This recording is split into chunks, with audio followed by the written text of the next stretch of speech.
G'day guys, MFWest here, and today we have a Mythic Jadefire Masters boss guide for Unholy DKs. So my guild recently killed this boss. We're now in Opulence. Hopefully we kill Opulence in the next week. Like I said before, we're a 2-day raiding guild, but this video is again going to do exactly what Grong did and go over everything in regards to like little tips and tricks that you can do in the fight as an Unholy Death Knight that could help improve your damage and your uptime on the boss.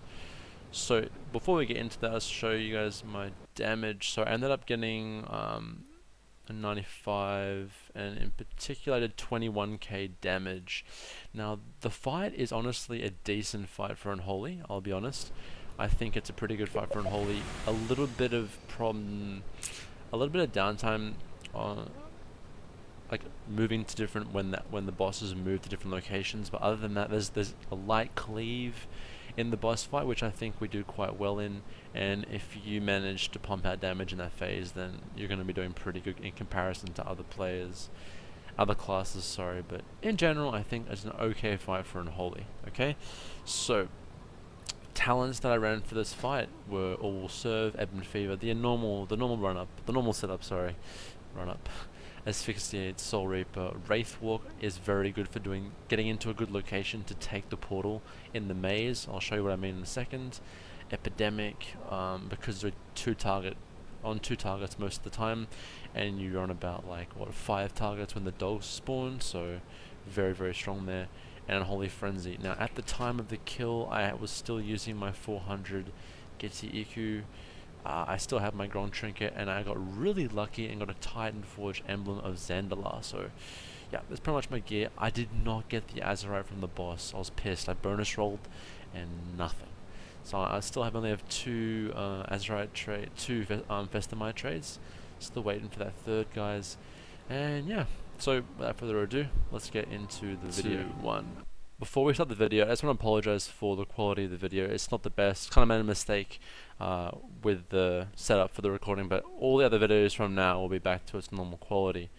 Alright, so let's get into this, guys. Now, the fight's generally pretty good for Unholy, like I said before. Not that much movement required. I will give you some tips though.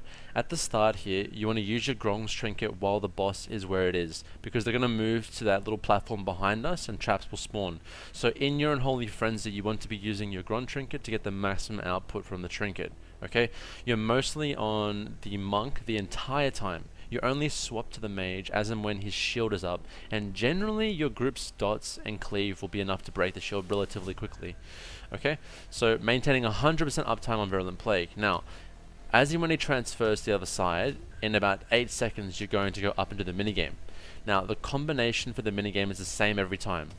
Blue, green, red, green, blue. Every time it's the same. Remember that combination, and you don't have to worry about looking at flashing parts on the platforms or any of that bullshit. So you get a huge damage increase now, and now the ads spawn. Now unfortunately, if you look at my Dark Transformation cooldown, it's not up. Okay, so that's really unfortunate that I can't line up with the ads. It's not worth holding either, so you just have to deal with it.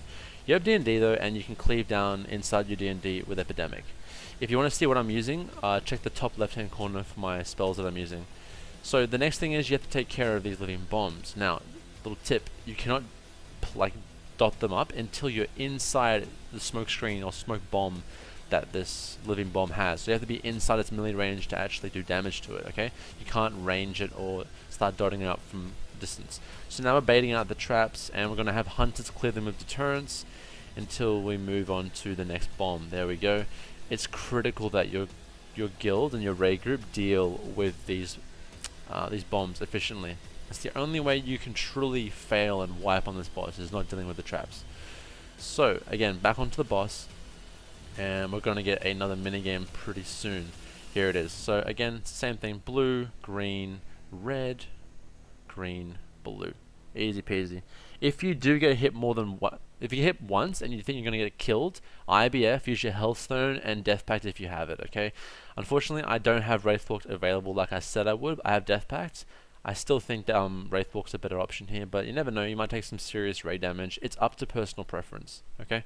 I Grong Trinket here as the ad spawn, and I kind of like have a lot of downtime on the ads. I'm busy hitting the bomb. I didn't really go on the ads when I was supposed to, and yeah, I kind of fail. So dodge that trap there, and we're on to this living bomb. So generally, the bombs are kind of a shit thing to do for Unholy because our target swapping is horrible. And straight after that bomb, we're going to go into the minigame. Now, my Wraithwalk is up. I used it as and when I got down from the minigame, and it's already available soon. This lock gate is amazing, okay? You don't even need Wraithwalk, Depth Advance, but here you want to be using Depth Advance to get to the wall without getting bumped by anything. Even if you don't have it, you'll still make it to the wall. It's that easy. Now, when your orb carriers come in, the barriers will become available, the nameplates will kind of like pop up, and you can start DPSing them. Virulent Plague, all of them, put D&D down and spam Epidemic while using your Scare Strikes. Now, there is a safe spot where you can't be hit by anything, and it's where the entire raid is stacking on the screen and a bit to the right of me. I'm okay, I have AMS, Death Pact, and IBF still available, so it's not too bad. So you kill the barrier, and you have to kill very fast or you wipe, and you're going to get another minigame in about 5 seconds. This is the final minigame before you just burn the monk, okay? Again, blue, green, red, green, blue. Easy. Huge damage increase. You're going to lust with army. It's going to be insane amounts of damage. I'm at 18k. I think I peak out at 23 after this lust. So let's just watch me climb the meters. So, tunnel the monk. Now, all raids should be pumping and killing her almost within lust. She should die. Like, with gear, this is going to become such an easy fight. If you get to this part with like 15 people, it's going to be a kill. So the ads also spawn and they just get diminished in a couple of seconds. So yeah, 22k, should rise a little bit more, and yeah, it's just amazing. Like, this part of the fight is just so brain dead. It's just like literally a standstill.